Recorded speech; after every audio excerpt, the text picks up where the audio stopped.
I welcome once again.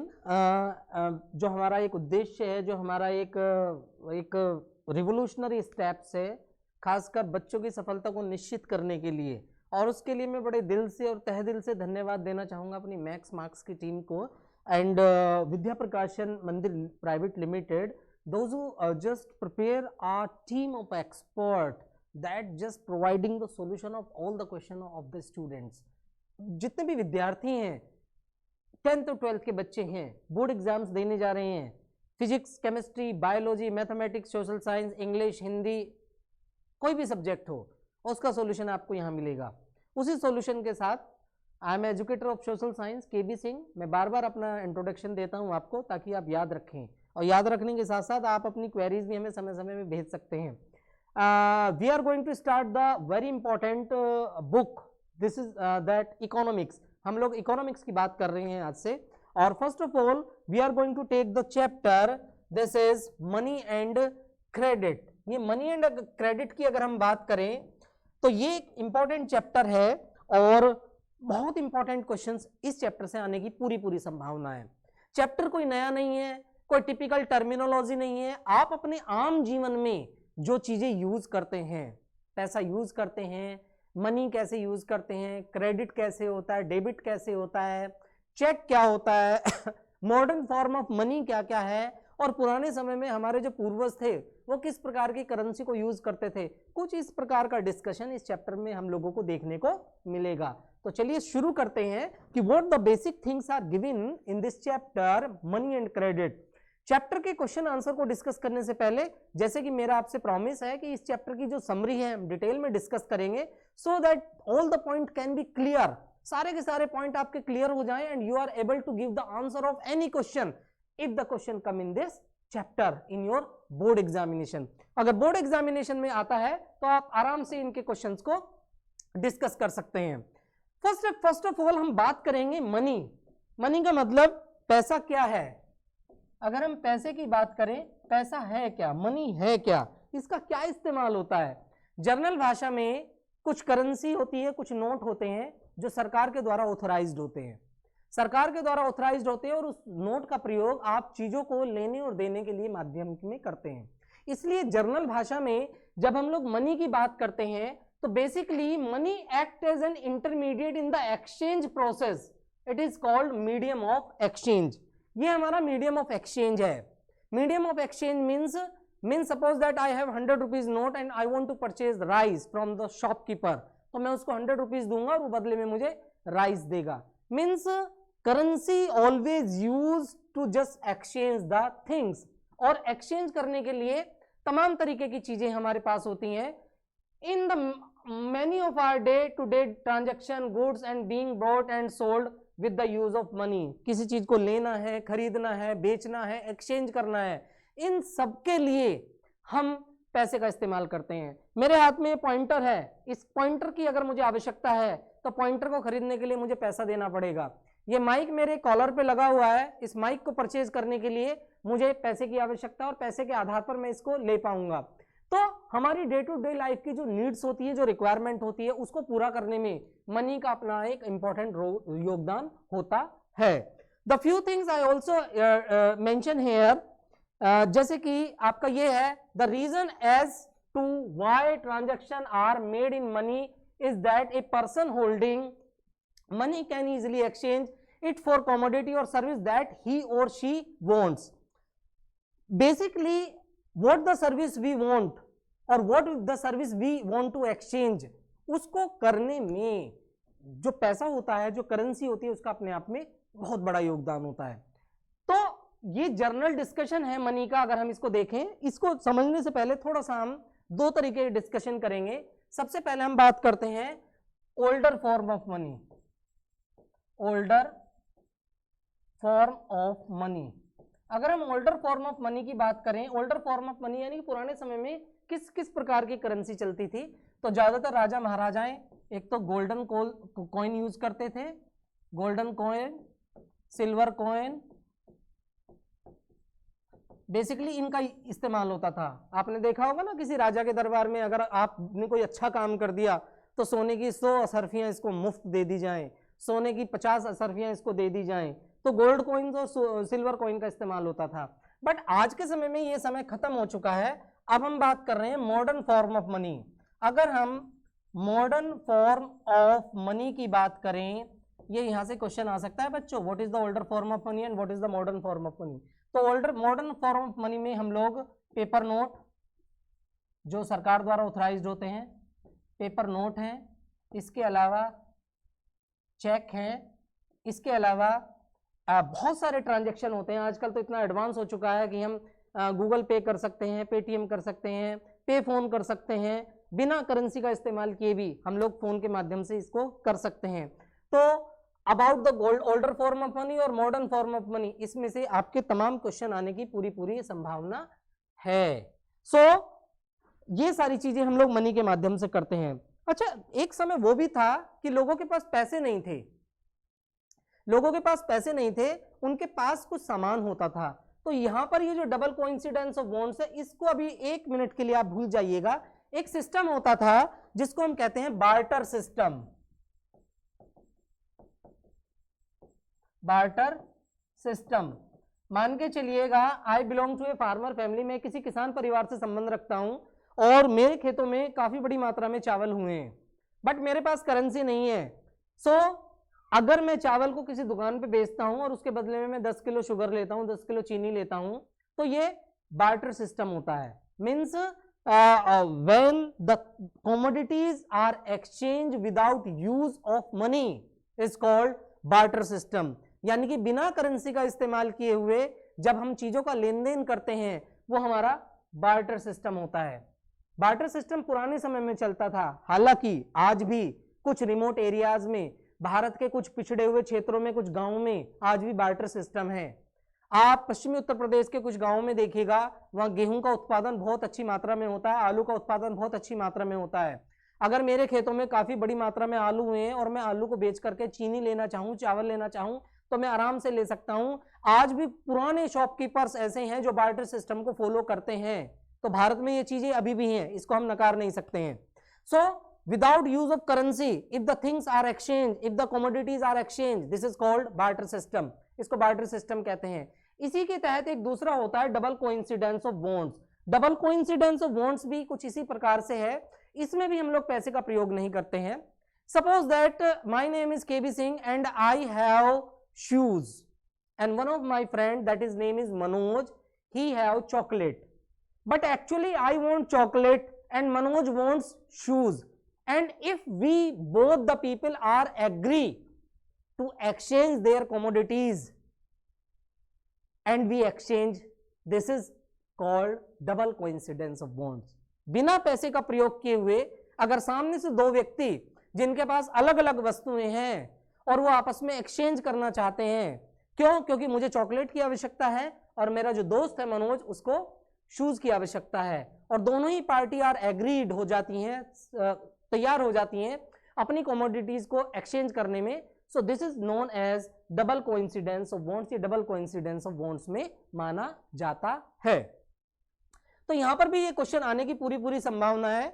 We have mention here when the exchange and the both the parties agree to sell and buy each other commodities, जब दोनों ही पार्टियां cell और by करने के लिए तैयार हो जाएं और उसमें पैसे का बिल्कुल भी प्रयोग नहीं हो रहा है, it is called double coincidence of bonds।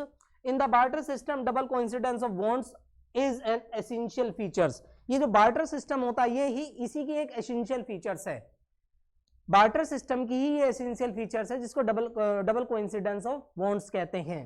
एक जर्नल भाषा में हमने बार्टर सिस्टम को एक्सप्लेन किया, बट ये double coincidence of wants we can say that the essential features of barter system. So barter system के अलावा there are another things which I want to discuss with you all. हमारे देश में banking system है, banking system है। ये पुराने समय की बातें थी जो हमने बात की, बार्टर सिस्टम की बात की, डबल कोइंसिडेंस ऑफ बॉन्ड्स की बात की, पेपर नोट और कॉइन्स की बात की। और भाई इतने सारे पेपर नोट्स होते हैं, कॉइन्स होते हैं, इतना ज़्यादा पैसा है लोगों के पास हिंदुस्तान में, ब्लैक मनी भी काफ़ी है। तो इसको मैनेज कैसे किया जाता है? इसको सीधा मैनेज इस तरीके से किया जाता है कि भारत में एक बैंकिंग सिस्टम है और बैंकिंग सिस्टम के तहत हर व्यक्ति अपना एक अकाउंट ओपन करता है और उसके पास जो भी सरप्लस अमाउंट होता है उसको वो बैंक में जमा करता है। Our concept is demand deposit in bank. इसका मतलब क्या है? क्वेश्चन आ सकता है आपके एग्जाम में, डिमांड डिपॉजिट। देखिएगा, मान के चलिएगा मेरी सैलरी 1 लाख रुपीज है और मेरा मंथली एक्सपेंडिचर, जो नॉर्मल मंथली एक्सपेंडिचर है वो 70,000 है। तो 70,000 एक्सपेंडिचर करने के बाद मेरे पास जो सरप्लस अमाउंट बचता है दैट इज 30,000, वो मेरे पास 30,000 बचता है। इस 30,000 को मैं बैंक में डिपॉजिट करता हूं और अपना एक सेविंग अकाउंट खोलता हूं। सेविंग अकाउंट मैंने खोल लिया और 30,000 रुपए उसमें जमा कर दिए। मैं जमा करता रहा और जब मुझे उसकी जरूरत हुई, when I need, I demand to bank of my deposit, means whatever the amount I have deposit in bank, उसकी मैं डिमांड करता हूं। यानी कि अगर मुझे पैसे की आवश्यकता है और मैंने बैंक में जमा किया है तो मैं उस पैसे को विड्रॉ कर सकता हूं। बहुत सीधा सीधा कॉन्सेप्ट है। whatever the amount you have deposit, आप उसकी बैंक से डिमांड कर सकते हैं, इसलिए इसको डिमांड डिपॉजिट कहते हैं। आप इसको देख भी लीजिएगा, deposit in the bank account that can be withdraw in the on demand. जब ऑन डिमांड विड्रॉ किया जाता है उसको डिमांड डिपॉजिट कहते हैं। People need only some currency of their day to day needs, for instance worker who receive their salaries at the end of the each month and have some extra cash, they deposit with the bank by opening the bank account and the bank accept the deposit and also pay interest on the rate of the deposit। जो भी हमको जमा करते हैं उस पर interest rate भी हम लोगों को मिलता है। सीधा सा कॉन्सेप्ट है। जो भी हमारे पास सरप्लस अमाउंट होता है, जब हम सरप्लस अमाउंट को बैंक में डिपॉजिट करते हैं तो वो डिपॉजिट करने के बाद जब हम उसकी आवश्यकता पड़ती है, ऑन डिमांड विड्रॉल बैंक देता है। मींस अपने डिपॉजिट को डिमांड करना डिमांड डिपॉजिट कहलाता है। और ये सीधा सा कॉन्सेप्ट है। भारत में ये एक बैंकिंग सिस्टम है जिसमें हम लोग इस तरीके से करते हैं। जब हम डिमांड डिपॉजिट करते हैं तो हम कोई फॉर्म भरते हैं, या जब हम लोग अकाउंट ओपन कराते हैं बच्चों, तो अकाउंट ओपन करने के साथ हम लोग बैंक से रिक्वेस्ट करते हैं कि आप हमें एक चेक बुक इशू कर दीजिएगा। चेक बुक इशू करता है बैंक, और चेक बुक के माध्यम से फिर हमें बैंक में कोई फॉर्म वॉर्म नहीं भरना होता है, कुछ नहीं करना होता है, सिंपली हमें चेक काटना होता है, चेक बैंक में लगा दीजिएगा, बैंक आपको वो अमाउंट दे देता है। तो ये बेसिकली डिमांड डिपॉजिट का है। जैसे कि मैंने आपको चेक का जिक्र किया। Now the question is that कि what is the check. Check होता क्या है? Basically check is a paper that instruct the bank to pay the specific amount from a person account, the person in whose name the check is drawn. Means check is a paper that instruct the bank to pay the amount to the person whose name are mentioned on the check। जिस व्यक्ति का नाम check पर mention है, जिसके नाम से check काटा गया है।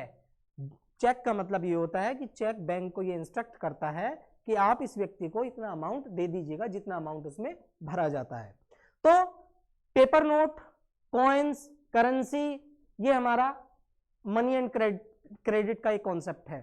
उसके बाद हम लोगों ने डिमांड डिपॉजिट किया, उसके बाद हमने चेक पर आए। चेक भी एक इंपॉर्टेंट कॉन्सेप्ट है, यहां से भी इंपॉर्टेंट क्वेश्चन आपका आ सकता है।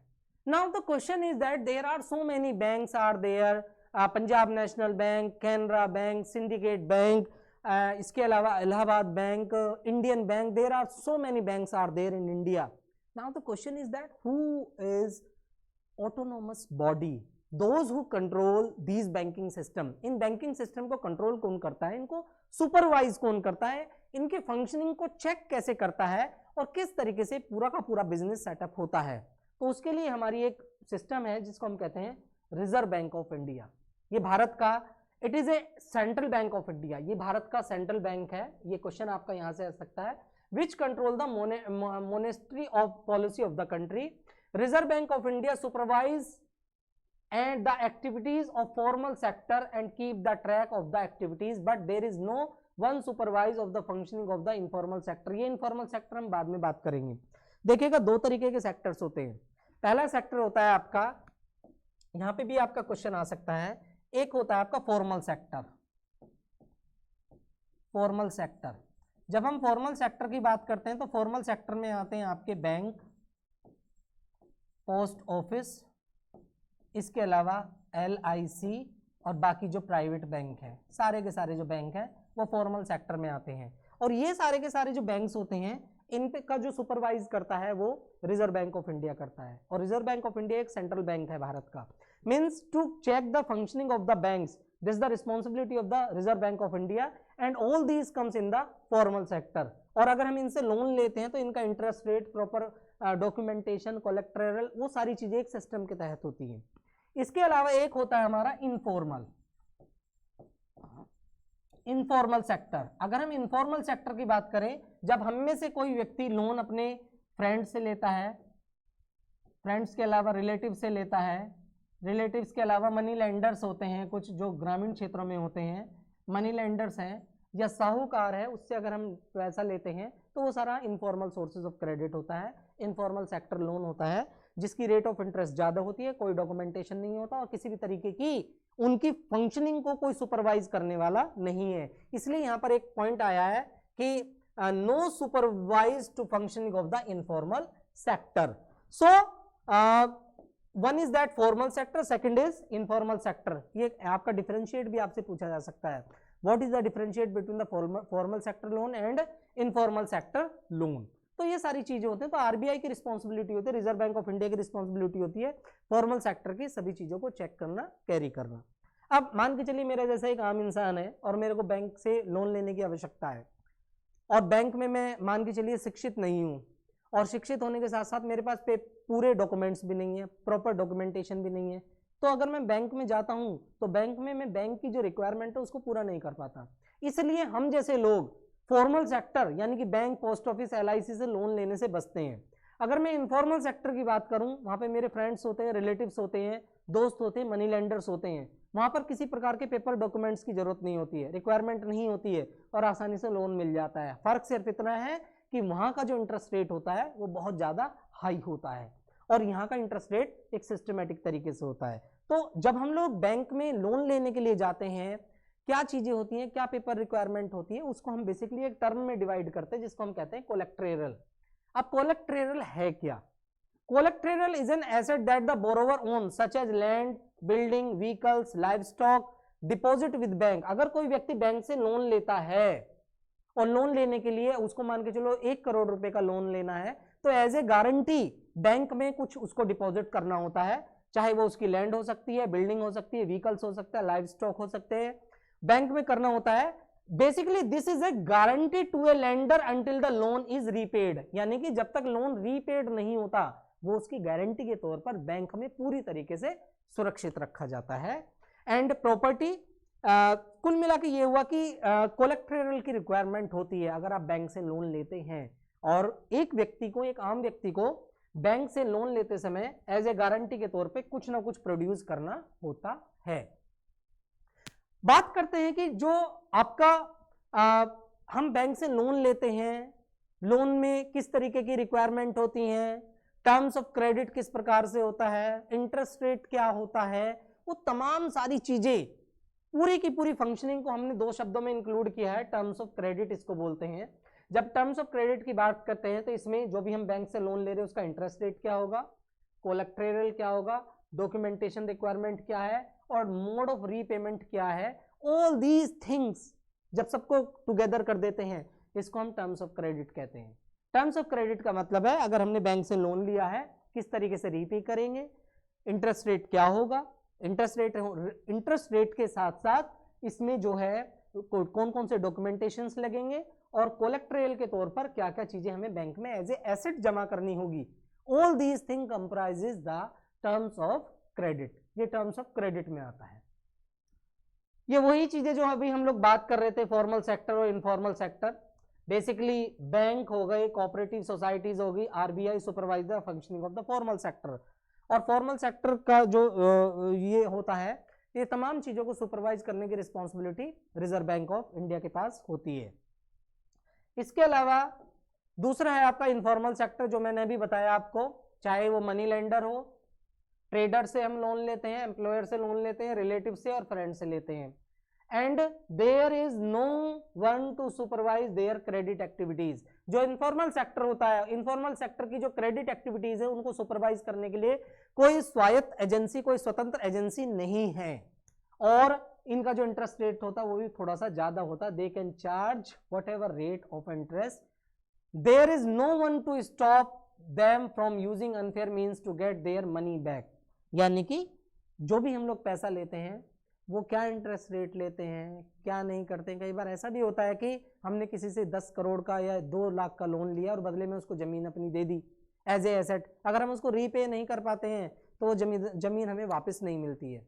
तो इनफॉर्मल सोर्सेज ऑफ क्रेडिट बहुत ज़्यादा है हिंदुस्तान में। इसको कम करने का सीधा सीधा तरीका यही है कि हमें अपने बैंकिंग सिस्टम को थोड़ा सा विस्तार देना पड़ेगा, उसको एक्सटेंशन देना पड़ेगा, उसको बढ़ावा देना पड़ेगा, अगर हम इसकी बात करते हैं। इसके अलावा इस इनफॉर्मल सोर्सेज ऑफ क्रेडिट को कम करने के लिए भारत के कुछ क्षेत्रों में एक एनजीओ की भूमिका सामने आई है जिसको हम कहते हैं सेल्फ हेल्प ग्रुप, इसको कहते हैं एसएचजी। क्वेश्चन आपसे ये पूछा जा सकता है कि एसएचजी होता क्या है। तो बेसिकली ये एक 15 से 20 लोगों का एक समूह होता है और basically all the member of this group can female, ज़्यादातर इसकी जो मेंबर्स होती हैं वो फीमेल होती हैं और वो हर महीने 20 रुपए से लेकर 100 रुपए तक या उससे ऊपर तक इसमें जमा करते हैं। सेल्फ हेल्प ग्रुप में जमा करने के बाद जब भी उनको रिक्वायरमेंट होती है वो सेल्फ हेल्प ग्रुप से ही अपना जो लोन है उसको सैंक्शन कराते हैं और उसका जो इंटरेस्ट रेट होता है वो बहुत ज़्यादा लो होता है। तो एक तरीके से इनफॉर्मल सोर्सेज ऑफ क्रेडिट को डिमोलिश करने के लिए, इनफॉर्मल सोर्सेज ऑफ क्रेडिट को कम करने के लिए भारत के कुछ क्षेत्रों में सेल्फ हेल्प ग्रुप की स्थापना की गई, जिसमें लगभग 15 से 20 महिलाएं होती हैं जो हर महीने अपनी सेविंग से कुछ पैसा जमा करती हैं और जब उनको आवश्यकता होती है तो वही सेल्फ हेल्प ग्रुप से वो उस पैसे को एज ए लोन कम इंटरेस्ट रेट पर उठाती हैं। So these were the important concept of this chapter and इन्हीं से संबंधित कुछ क्वेश्चंस हैं जो हम लोगों ने इसमें इंक्लूड किए हैं। द फर्स्ट क्वेश्चन इज, ये वेरी शॉर्ट क्वेश्चन है, बहुत ज्यादा समय नहीं लेंगे इसमें। What reference farmer to approach bank for loan. Basically ये है कि वो क्या क्या चीजें हैं जो एक फार्मर को बैंक से लोन लेने पर रोकती हैं। कुछ ऐसी चीजें हैं, देखिए अगर हम भारत के किसान की बात करें, इंडियन फार्मर की बात करें, तो उसको हम बहुत ज्यादा लिटरेट नहीं मान सकते हैं। वो आज भी लिटरेट है, हालांकि समय चेंज हो रहा है, खेती करने के लिए भी साइंटिफिक अप्रोच की जरूरत होती है। आज बहुत सारे किसान ऐसे पढ़े लिखे हैं, फिर भी कुछ ऐसी चीजें हैं जो फार्मर को बैंक से लोन लेने के लिए रोकती हैं। क्या क्या चीजें हैं? Most of the farmer are Indian small. सबसे पहली चीज तो है कि भारत के कुछ किसान ऐसे हैं जो बहुत स्मॉल है, इनका नंबर बहुत ज्यादा है, इनके पास 2 हेक्टेयर से लेकर 5 हेक्टेयर तक की लैंड है, इसको हम स्मॉल कैटेगरी में इंक्लूड करते हैं। दूसरा चीज क्या है कि अगर वो बैंक को अप्रोच करते हैं लोन लेने के लिए तो दे डोंट हैव कोलेक्ट्रेरल, उनके पास कोलेक्ट्रेरल नहीं होता है। क्या? तो वो एसेट, मान के चलिए किसी के पास 3 हेक्टेयर लैंड है और उसको बैंक से लोन लेना है, वो क्या गिरवी रखेगा? अपनी जमीन को ही गिरवी रखेगा या अपने घर को गिरवी रखेगा? तो कोलेक्ट्रेरल की समस्या है, इसलिए ये कुछ एक हर्डल्स है फार्मर्स के सामने जो उस व्यक्ति को बैंक से लोन लेने के लिए मना करते हैं। इसके अलावा because of the long paper work in a bank, अब बैंक किसान आदमी है, शुरू से गांव में रहा है, उसको तो सीधा लेन देन पसंद है। अब वो बैंक जाएगा, पेपर भरेगा, फॉर्म भरेगा, अपनी कोलेक्ट्रेरल डिपॉजिट करेगा, इन सब झंझटों से वो मुक्ति चाहता है, इसलिए वो इन सब चीज़ों से दूर रहता है। तो ये भी एक हार्डल्स है जिसकी वजह से बैंक में एक रीफ्रेन करता है फार्मर। इसके अलावा इंस्टेड ऑफ दीज थिंग्स, वो सारी चीज़ें करने से अच्छा है कि वो क्रेडिट जो है अपने रिलेटिव से करता है, फ्रेंड से करता है और इजीली इंस्टेड ऑफ बैंक, यानी कि बैंक की तुलना में वो अपने दोस्त से या अपने फ्रेंड से या रिश्तेदार से पैसा लेना पसंद करता है। Sometime they get easy loan of the cheaper interest rate from the friends. कई बार ऐसे भी होता है कि वो बैंक के चक्कर ना काटे, कोलेक्ट्रेरल ना दे, टर्म्स ऑफ क्रेडिट के झमेले में ना पड़े और वो अपने किसी दोस्त से ही चीपर इंटरेस्ट रेट में पैसा ले लेता है। तो कुल मिलाकर मैं ये कह सकता हूँ कि इस तरीके के कुछ रिफ्रेन्स हैं जो व्यक्ति को बैंक से लोन लेने में रोकते हैं, फार्मर्स को बेसिकली। और फार्मर ज्यादातर बैंक से लोन लेने को अवॉइड ही करता है। Instead of bank they try to approach their friends, their families and their relatives, अपने रिलेटिव्स को वो अप्रोच करते हैं। तो this question can be come in your examination. There is a source based question, basically एक source based question है जो मैं यहाँ पर आपके सामने डिस्कस करना चाहूंगा। ये है आपका, Rohan has taken loan of 2 lakh at 10% rate of interest from a private bank. Rohan एक व्यक्ति है जिसने 2 लाख का लोन लिया है, 10% का इंटरेस्ट रेट है और प्राइवेट बैंक से लिया है और उसको एक नई कार खरीदनी है। हिज लोन ईएमआई, उसके लोन की ईएमआई 5,000 रुपये पर मंथ है and the total loan period, उसके लोन के पीरियड का 5 साल है। तो आपसे क्वेश्चन ये पूछा गया है कि what type of source of credit has Rohan take loan from, उसने कहां से लोन लिया है, इरेटिक से लिया है, पॉपुलर से लिया है, अननोन से लिया है या फॉर्मल से लिया है। जैसा कि मैंने आपको बताया फॉर्मल सोर्सेज ऑफ क्रेडिट और इनफॉर्मल सोर्सेज ऑफ क्रेडिट, ये सारे के सारे इनफॉर्मल सोर्सेज ऑफ क्रेडिट हैं, जबकि रोहन ने लोन जो लिया है कहां से लिया है, प्राइवेट बैंक से लिया है, तो ये कहां आता है, फॉर्मल सोर्सेज ऑफ क्रेडिट में आता है। So the right answer is formal sources of credit. Now the next, see which of these is a possible consequence if Rohan is unable to repay the loan। मान के चलिए किसी bank से उसने loan लिया है, जो मैंने बताया 2 लाख का लोन लिया है, 10% का इंटरेस्ट है, प्राइवेट बैंक से लिया है और उसकी मंथली ईएमआई है 5,000 रुपये और वो 5,000 रुपये को रीपे नहीं कर पा रहा है, तो what action will bank will take, bank क्या एक्शन लेगा रोहन के खिलाफ। तो these we have include the 4 option. Number 1, the bank shall acquire his house, the bank shall acquire his car, the bank shall acquire his asset and bank shall acquire his saving account।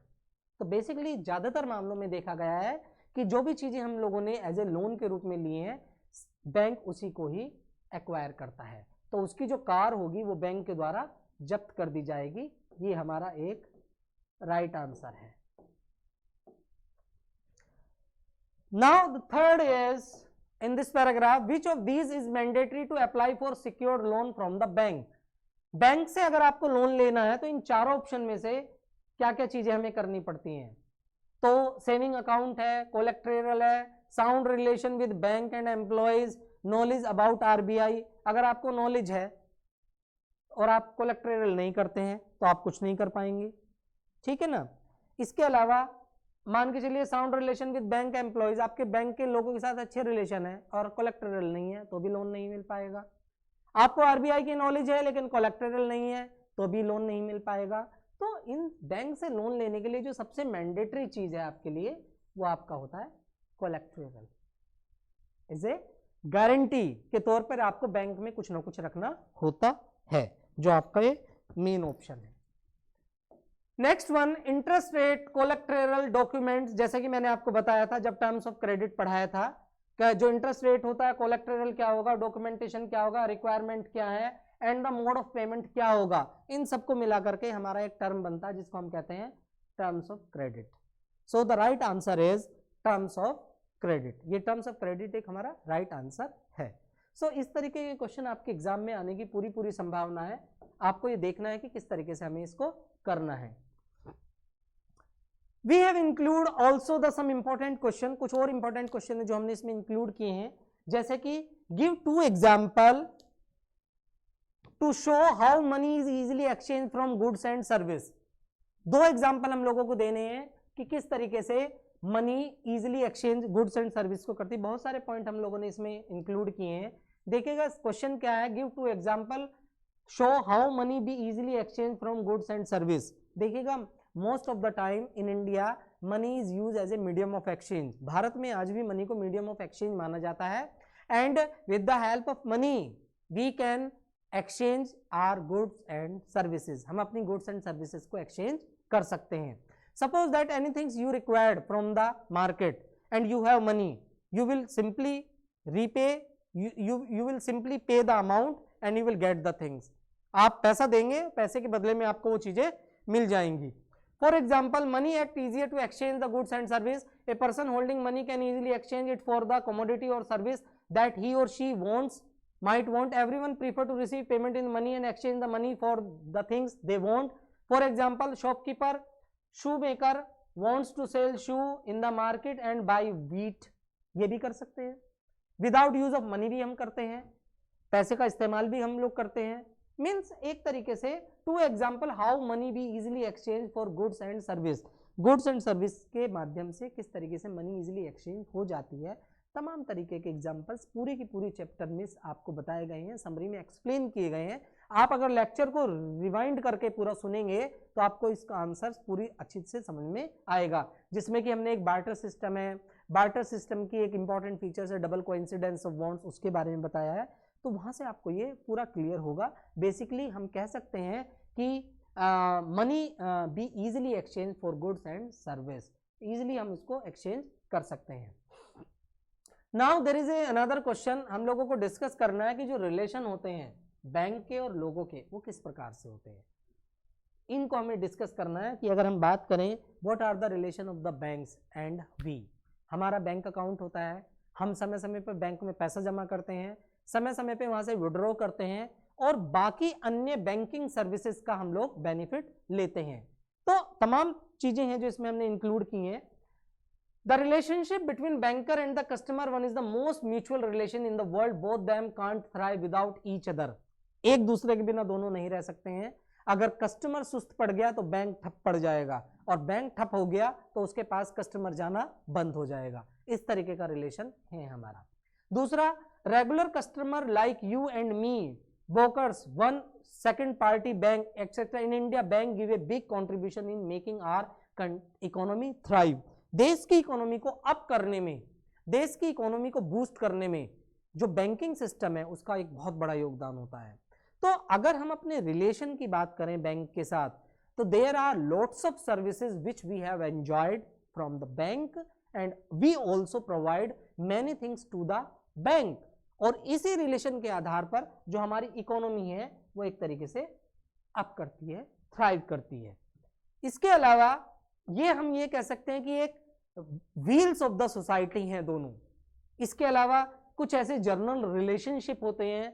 अगर हम journal relationship की बात करें तो basically एक तो हमारे journal relationship होते हैं consist of the possible service, जो पॉसिबल सर्विस होती है बैंक प्रोवाइड करता है और हम उसको लेते हैं। एक डेबिटर होता है, एक क्रेडिटर होता है, एक देने वाला होता है, एक लेने वाला होता है। ये भी हमारे रिलेशन में काउंट होता है। स्पेशल रिलेशन की बात करें, many banks are also very helpful to set up the industries via providing the big loan to the industrialist. बड़े बड़े उद्योगपति को बड़े बड़े मात्रा में लोन प्रोवाइड करना, ये भी बैंकों की एक खूबी होती है और ये भी हमारे रिलेशनशिप में आता है। स्पेशल रिलेशनशिप की अगर हम थोड़ा सा बात करें, consists of the obligation and the customer instruction to the banker. We are going to discuss both the relationship in the, इसको हम आगे पढ़ेंगे जो आपका नेक्स्ट चैप्टर होगा। इसके अलावा general relationship banker and customer होते हैं, और एक डेबिटर होता है और एक क्रेडिटर होता है। बैंक से पैसा जमा करना, पैसा लेना, तमाम तरीके की चीजें होती हैं जो ये सब इस रिलेशन में होती हैं। बैंक में अगर हम बात करें, एक कस्टमर का और बैंक के एम्प्लॉयज़ का जो रिलेशन है वो अपने आप में बहुत स्ट्रॉन्ग रिलेशन है। तमाम तरीके की सर्विसेज हम लोग बैंक से लेते हैं और बैंक भी हमें तमाम तरीके की सर्विसेज प्रोवाइड करता है। और बैंक की जो ये सर्विसेज हैं जो टिकी हुई हैं, हम लोगों पर ही टिकी हुई हैं। और अगर हम ही बैंक को अप्रोच नहीं करेंगे, अपना अकाउंट नहीं खुलवाएंगे, अपने सेविंग को जमा नहीं करेंगे, तो उनके लिए भी बैंक चलाना थोड़ा सा मुश्किल होता है। तो कुल मिला के ये हुआ कि अगर हम इनके रिलेशनशिप की बात करें, बहुत ही पॉजिटिव रिलेशन होता है और ये रिलेशन अपने आप में बहुत स्ट्रॉन्ग होता है। So this was the summary of the chapter and we also include the few question in this chapter. इस चैप्टर के हमने कुछ क्वेश्चंस को भी डिस्कस किया and all these points are very important in the terms of examination. Examination point of view से ये अपने आप में बहुत इंपॉर्टेंट है और कहीं से भी कोई भी क्वेश्चंस आपका इसमें आ सकता है। So thank you very much. So all the best.